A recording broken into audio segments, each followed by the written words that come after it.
Negative selection of bacterial colonies during DNA cloning. Sometimes we may want to use negative selection to identify bacterial colonies that contain our DNA of interest. This video builds on an earlier video that I made about positive selection, so if you haven't watched that one yet, click on this link to watch it before continuing on with this one. Just as a refresher, during negative selection, the bacteria that take up your DNA of interest die.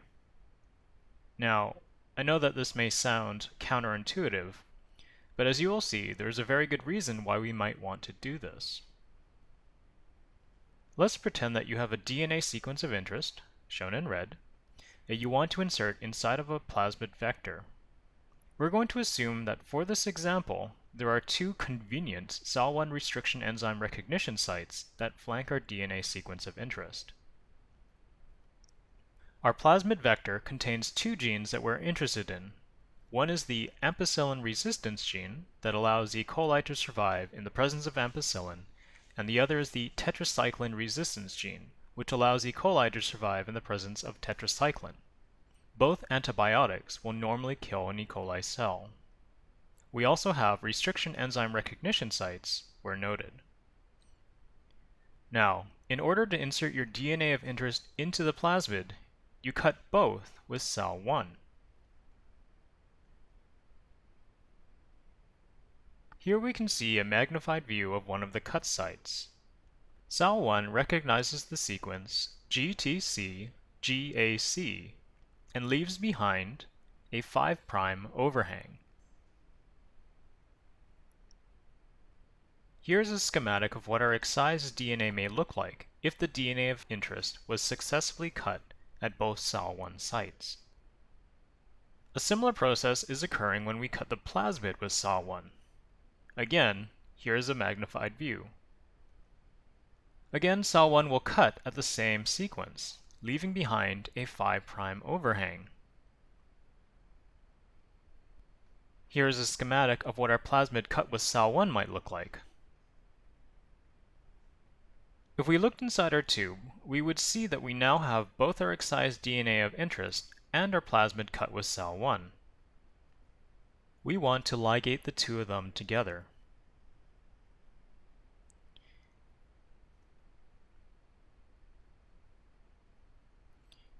If we took a zoomed-in look, you would notice that our DNA of interest and your plasmid will have compatible ends. This will always happen when you cut both with the same restriction endonuclease. We could use different restriction enzymes in a more complicated setup, but I'll save that for another video. The process of inserting your DNA of interest into your plasmid is not a 100% efficient process. During this ligation procedure, several things can happen.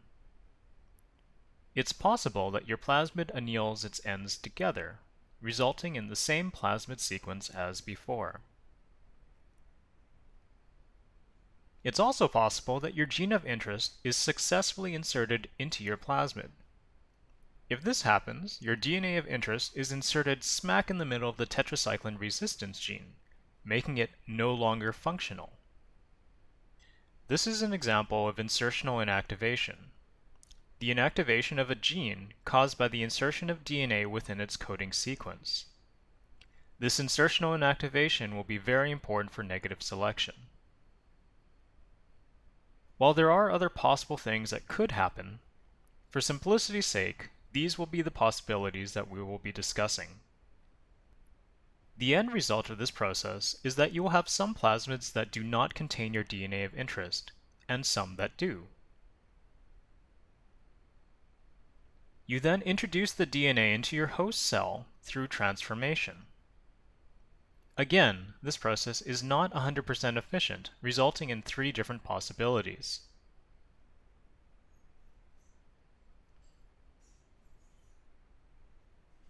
One, you could have E. coli that did not take up any DNA.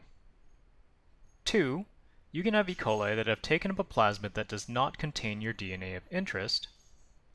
Or 3, you have E. coli that have taken up a plasmid that does contain your DNA of interest.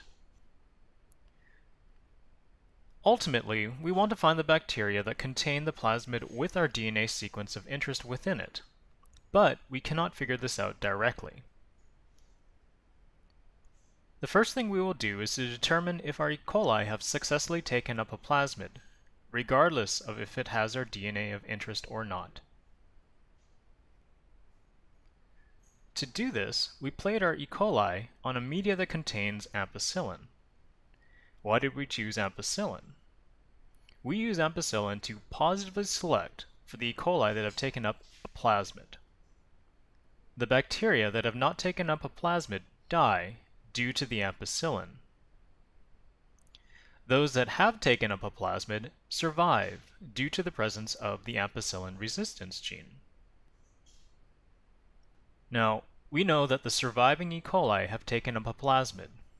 However, some of the surviving bacterial colonies will contain an empty plasmid, while others will have our DNA of interest inserted. We are interested in the colonies that have our DNA of interest, but at this point, it's impossible to tell the difference between the two of them. To solve this problem, we perform something known as replica plating. This involves taking the surviving bacterial colonies and spotting them on two brand new plates, but in a special way. Each spot on the original plate is placed on the two new plates in exactly the same relative position.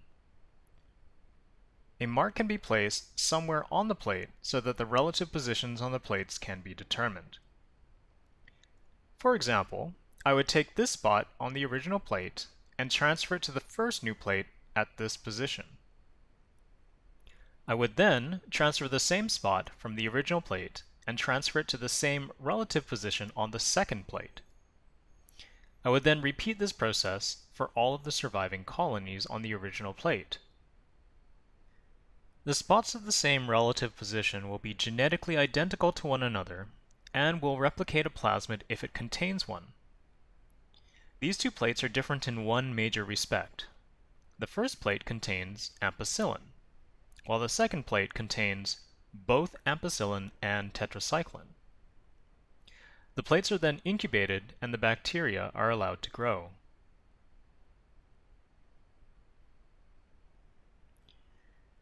If the first plate contains only ampicillin, then all of the colonies from the original plate should survive, because we have already established that they have taken up a plasmid, and thus possess the ampicillin resistance gene. This plate serves as a control plate. The second plate, however, contains both ampicillin and tetracycline. Why would we use tetracycline in addition to ampicillin? Recall that if our gene of interest was successfully inserted into our plasmid, then we would have inactivated the tetracycline resistance gene. This would mean that the colonies that contain our DNA of interest will die on this plate. This is an example of negative selection, where the cells that contain our DNA of interest die. But all is not lost. We can see that the colonies here and here died. But remember that we performed replica plating. This means that we can go back to our control plate and find the colonies that are in the same relative positions as the dead colonies. These are the colonies here and here. These colonies, being genetically identical to the dead ones, will also contain the plasmid with our DNA of interest inserted within it. I hope this helps. Best of luck with studying. Please feel free to check out some of the earlier videos and leave a comment telling me what you would like me to create a video about next.